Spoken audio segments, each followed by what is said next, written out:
For those of you who came to America's hometown to gaze upon Plymouth Rock and to be where the Pilgrims supposedly stepped ashore, on behalf of the United American Indians of New England, I welcome you. Unfortunately, about 360 some odd years ago, 60, 70 years ago, we did the same thing, and look what we got. But anyway, this is the part of the day that I really enjoy because I can come down here and I can talk about this little pebble that's in this, whatever it is. Because how many of you, when you're in school, if you've never been to Plymouth before, they made this thing sound like it was the size of the Rock of Gibraltar? Yeah. Well, I'm here to tell you it's not. But this rock has an interesting history, and the first part of the history that I'd like to tell everybody about is, guess what, folks? The Pilgrims did not step anywhere on that rock. Right. That rock existed up in the center of town up until toward the end of the 1800s. And what happened was it became a nuisance. I guess they wanted to put a road in or something, and so some far-thinking person stated, well, why don't we put it down by the waterfront, call it Plymouth Rock, and say this is where the Pilgrims stepped. Now, if the Pilgrims did indeed step on this particular rock, they would have had to have had the longest legs in the world, because it's a long way from here to the center of town. And I also noticed as we were marching down, I looked up the street and I saw a store called Pilgrim's Progress.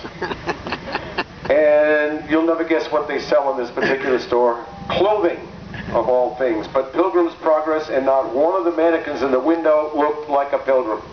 I didn't see the funny hat with the buckle or the buckle shoes or any of that kind of thing. So I really don't think it has anything to do with the Pilgrims, unless in the back room, if you're known by somebody, you can go in and get a Pilgrim outfit. But to the tourists in town, that you're taking pictures of Plymouth Rock and the Mayflower, and I want to say something about the Mayflower too. They don't even know what the boat looked like that they came over on. So that's a reproduction of something. That's a reproduction of something. But National Day of Mourning, this is the 41st year that we have stood on that hill. Those of you who were up there a few minutes ago. 41 times. 41 individual national days of mourning. And over the years, there was a lot of militant protests that went on. In 1994, the Pilgrims had a Pilgrim Progress Parade, and they come down here with their drum and their musket in one hand and the Bible in the other hand, and they go up toward the church. Well, in 1994, United American Indians of New England, we stopped them from going into the church. And one of the things that happened, though, is finally they went into the church. But the church gave us a few minutes before their service so we could speak to the congregation, which we did, and then we went and came down here and had our speak out. In 1995, we buried this thing again. We buried the rock, but I made a miscalculation. We came down in the morning and we looked down and said, oh yeah, there's the rock, and we got the sand and the seaweed and all this kind of stuff.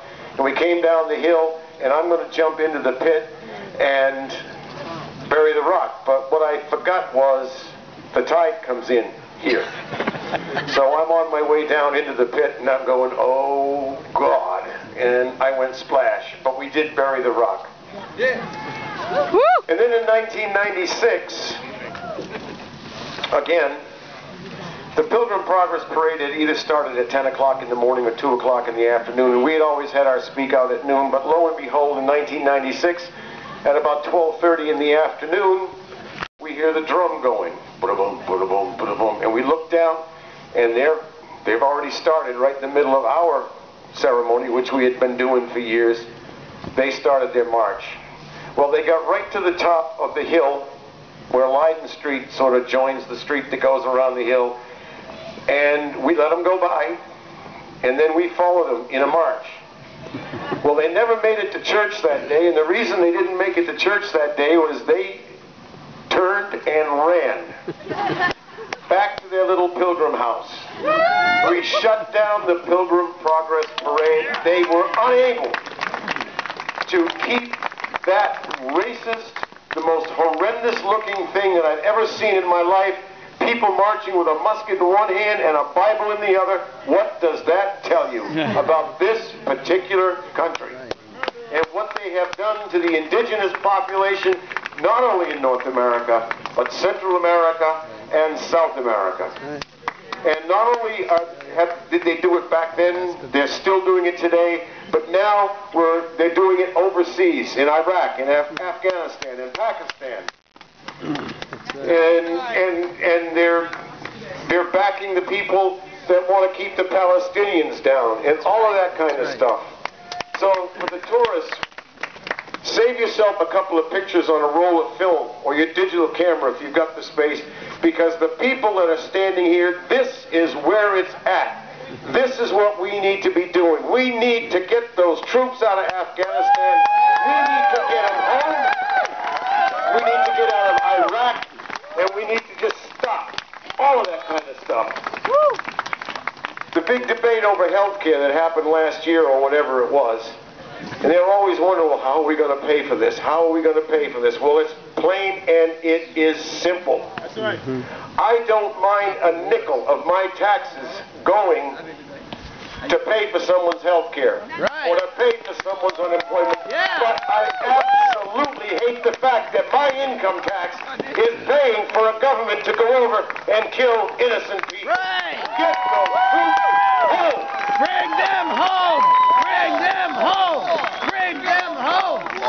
We're now going to continue on, and you're going to pass a statue, and I love this statue.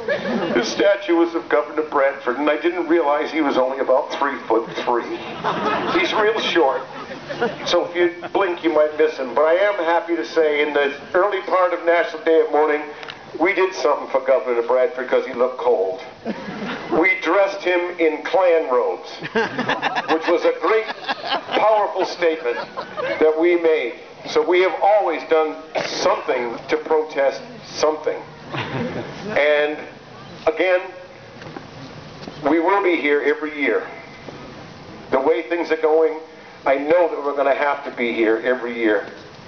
And tragically, I hope, though, that this will be the last year that we have to call for the freedom of Leonard Peltier, the freedom of Mumia Abu Jamal, and any other political prisoner, no matter where they are in the world. So we're going to move on.